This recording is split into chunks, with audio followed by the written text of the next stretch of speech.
Here's another thought of the day from the 305. Obstacles, impediments, blockers, hurdles. They are one of two things.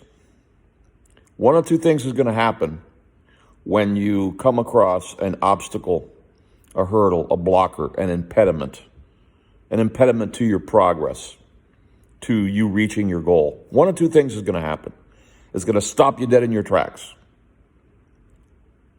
That is probably always going to happen unless you can immediately jump over the obstacle or the hurdle because the solution is instantaneous, right? But oftentimes it's not instantaneous. And what's going to happen is it's going to stop us dead in our tracks. Now, two things are going to happen from that, right?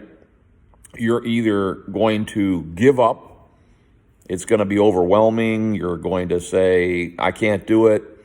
And you just give up. You succumb. You surrender.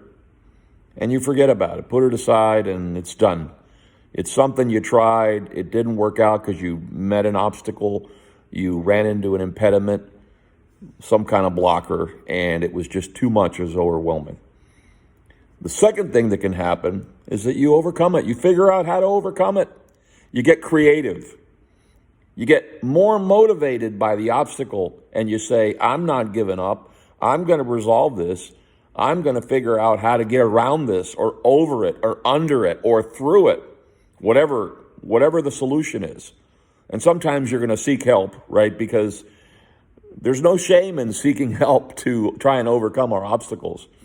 I mean, there are a lot of people that have faced similar obstacles or the same obstacles before you have and have figured out how to do it. And there's no shame in picking their brain and asking for help and getting it done. And so that second thing is the thing that you should probably focus on. I mean, if the goal is worth it, the obstacle is not going to stop you. It's just going to motivate you, or should motivate you, should allow you to get creative, and should allow you to figure out how to get around it, over it, under it, or through it. So that's what's going to happen, right? As we are doing our thing, going after results, seeking outcomes, there's going to come a time when you're going to run into something that gets in your way and keeps you from achieving that goal, that outcome. It's going to stop you, perhaps momentarily, perhaps longer. You're going to scratch your head. Don't give up. Pick the second route. Get creative. Get motivated. Figure out how to do it on your own. Do research or ask for help. Get around it, over it, under it, through it. That's the thought of the day. I'd appreciate your insights as to how you deal with obstacles and impediments, because we can all use some help from time to time. Stay safe, and peace and love to you and yours always.